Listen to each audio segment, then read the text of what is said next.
Bienvenue dans le lieu de confession, by Jimmy Résolution. Ici, lorsque la pluie tombe et que le tonnerre gronde, les voix se libèrent. Les secrets enfouis refont surface. Les vérités que personne n'a jamais osé prononcer trouvent enfin un refuge. Dans cet espace, des hommes et des femmes viennent déposer leurs blessures, leurs regrets, leurs fautes, leurs espoirs. Des histoires d'amour, de trahison, de miracles, mais aussi des douleurs silencieuses que personne ne voit. Ici, rien n'est inventé. Chaque mot est réel, chaque émotion est vraie, chaque confession est un morceau de vie livré en toute discrétion. Abonnez-vous maintenant, invitez vos amis à nous rejoindre. Et si vous avez une histoire à partager, envoyez-la au numéro affiché à l'écran. Préparez-vous. Chaque jour, une nouvelle vérité se dévoile. J'ai couché avec un revenant. Maintenant mon corps pourri. Confession interdite aux 18 ans. Famille, bonsoir. S'il vous plaît Jimmy, publiez mon histoire anonymement. Je suis en train de mourir. Je vous écris avec les dernières forces qui me restent. Je tremble même en tapant ce message. Je ne sais pas si je vais voir demain matin. Depuis hier nuit, mon corps commence à sentir, oui, sentir comme quelqu'un qui pourrit. Je sens ça moi-même, et je ne sais plus quoi faire. Écoutez juste mon histoire. La rencontre qui a tout détruit. Il y a une semaine, j'ai fait la connaissance d'un gars sur Snapchat. Un gars beau, pas beau normal, beau façon tu te perds. Le genre d'homme que si tu vois seulement sa photo de profil, ton cœur saute 2 battements.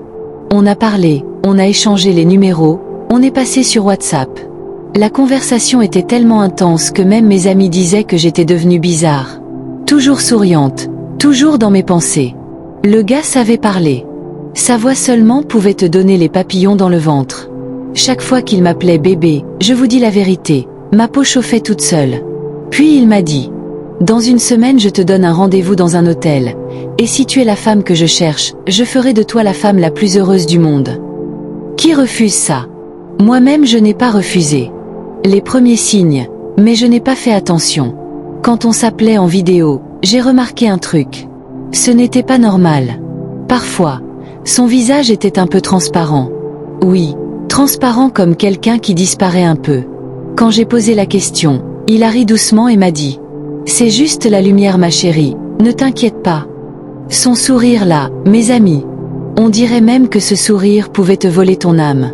Et chaque fois qu'on s'appelait la nuit, je sentais une sensation bizarre. Comme une présence. Comme si quelqu'un me touchait pendant que je regardais son visage à l'écran. Je pensais que c'était juste l'imagination. Erreur. Grosse erreur. Le jour du rendez-vous, mon corps a averti mais j'ai forcé. Le matin du rendez-vous, je suis tombée malade comme jamais. Forte grippe. Mal de tête. Faiblesse.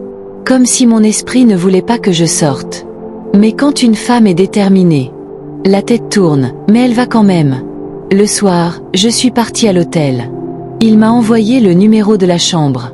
Quand j'ai ouvert la porte, mes amis, le gars était trop beau. Exactement comme dans mes rêves. Dans ma tête je me suis dit: Dieu merci, ce n'était pas arnaque. On a parlé longtemps. Puis tout a basculé très vite. L'acte, mais ce n'était pas normal. Quand on a commencé à faire l'amour, ce n'était pas humain. C'était comme si ce n'était pas un homme. Mais une force, une énergie, un souffle venu d'ailleurs. On dirait même qu'il avait des marteaux à la place des mains. Ce n'était pas normal. Ce n'était pas doux. C'était intense, violent, puissant, comme si quelqu'un voulait m'aspirer la vie. J'ai crié. J'ai pleuré. De plaisir, mais aussi de fatigue. Il m'a prise 8 fois. Oui, 8 coups sans s'arrêter. Chaque coup durait presque 1 heure. Qui fait ça? Quel homme normal fait ça? À un moment j'ai perdu connaissance. Je me suis réveillée, il était encore sur moi. Je n'avais plus de force. Le réveil, l'enfer commence. Je me suis réveillée vers 5 heures du matin. Je l'ai vu, allongé, immobile, avec des cotons dans le nez, et dans les oreilles. Le sang de quelqu'un s'est glacé sur place. Je crie son nom, rien. Je crie encore, rien. Je hurle. Personne n'entend. J'ai mis mes habits, je suis sortie en courant. À la réception, je demande. Vous n'avez pas entendu quelqu'un crier? La dame me regarde calmement.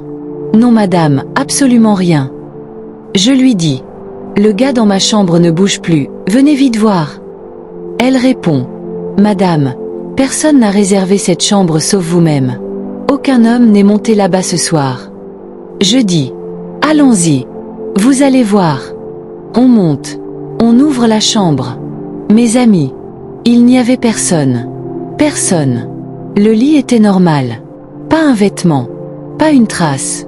Comme si je n'avais jamais été avec quelqu'un. J'ai senti mes jambes trembler comme vent dans les feuilles. Le retour à la maison, l'odeur du mort me suit. Quand je suis rentrée chez moi, dans ma propre chambre, j'ai senti son odeur. Oui, l'odeur du gars, comme s'il était assis à côté de moi. Je me suis couchée. 5 minutes plus tard, ma force a commencé à partir. J'ai senti mon corps chauffer. Mon ventre bouger. Ma peau donnait une odeur bizarre. Comme quelqu'un qui commence à se décomposer. L'odeur là est toujours avec moi. Je sens que ce n'est plus normal. J'ai appelé mes amis. Aucun numéro ne passe. Je suis seule, dans ma chambre, en train de sentir mon propre corps pourrir. Famille, aidez-moi, je suis perdue.